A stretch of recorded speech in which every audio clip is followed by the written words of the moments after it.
Eastern சரவணாவில் Deepavali பரிசாக பவனுக்கு ரூபாய் 1200 தள்ளுபடி. குறிப்பாக சொல்ல வேண்டும் என்றால், மன்னர்கள் நமக்கு விட்டு சென்ற பொக்கிஷங்களாக நிறைந்த திருக்கோயில்களை பாதுகாக்கின்ற வகையில் மாண்புமிகு தமிழக முதல்வர் பொறுப்பேற்ற பிறகு 1000 ஆண்டுகள் மேற்பட்ட திருக்கோயில் புனரமைப்பதற்காக ஆண்டுக்கு 100 கோடி ரூபாய் என்று கடந்த ஆண்டு 125 கோடி ரூபாய் ஒதுக்கி 425 கோடி ரூபாய் செலவில் 507 திருக்கோயில்கள் பட்டியலிடப்பட்டு ஆவணப்படுத்தப்பட்டு அதில் 68 1000 ஆண்டுகளுக்கு மேற்பட்ட திருக்கோயில்களுக்கு குடமுழுக்கு நடத்தி ஆண்ட மன்னர்கள் அவர்கள் ஆசைகளை நிறைவேற்றிய ஒரு ஆட்சி இந்த திராவிட மாடல் ஆட்சி என்பதை இந்த நேரத்தில் பெருமிதத்தோடு தெரிவித்துக் கொள்வதில் மற்றற்ற மகிழ்ச்சி அடைகிறேன். ஒட்டுமொத்தமாக இந்த ஆட்சி பொறுப்பேற்ற பிறகு சுமார் 844 அறிவிப்புகளை மகிழ்ச்சியோடு இந்து சமய அறநிலையத்துறை வரலாற்றில் இதுவரை இல்லாத அளவிற்கு அதிக அறிவிப்புகளை வெளியிட்டதோடு மட்டுமல்லாமல் அந்த அறிவிப்புகளில் கடந்த ஆண்டு அறிவிக்கப்பட்ட அறிவிப்புகளோடு சேர்த்து இதுவரையில் 65% அறிவிப்புகளை நிறைவேற்றி இருக்கின்றோம் என்பதை இறைவன் சன்னிதானத்தில் அமர்ந்து பெருமகிழ்ச்சியோடு கூறிக்கொள்ள கடமைப்பட்டிருக்கின்றோம். இதில் ஒரு அங்கமாகத்தான் தங்க முதலீட்டு திட்டத்தை அறிவித்திருந்தோம்.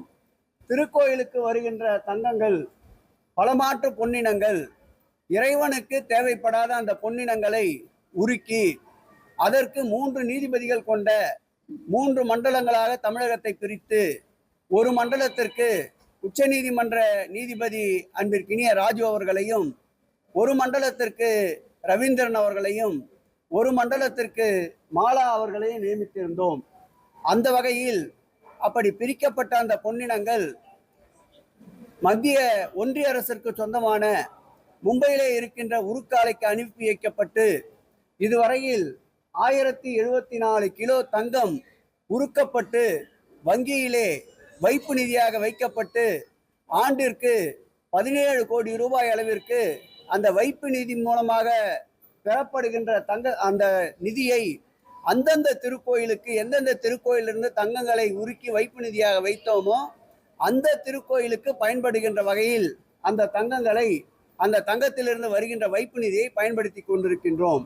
அதில் ஒரு அங்கமாக இன்றைக்கு 4 திருக்கோயில்களில் சுமார் 53 கிலோ எடையுள்ள தங்கத்தை உருக்காலைக்கு மும்பையிலே இருக்கின்ற ஒன்றிய அரசுக்கு சொந்தமான உருக்காலைக்கு அனுப்புவதற்காக வங்கியிடம் ஒப்படைக்கின்ற நிகழ்ச்சியை வங்கியிடம் இன்றைக்கு ஒப்படைத்திருக்கின்றோம்.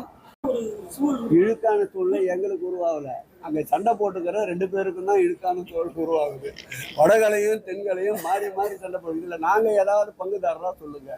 நீ இல்லை இந்து சமய அறநிலையத்துறை கட்டுப்பாட்டில் தான் இருக்கின்றது.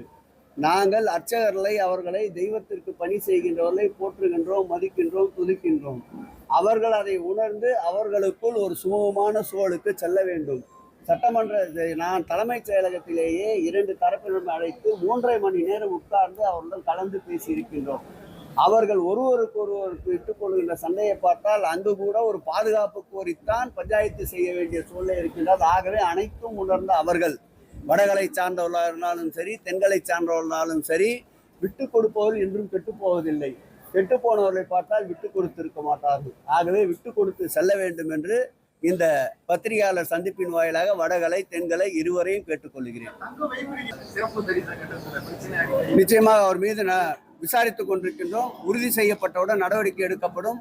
தற்காலிகமாக அந்த இடத்தில் வேறு ஒருவரை பணியமர்த்தி இருக்கின்றோம்.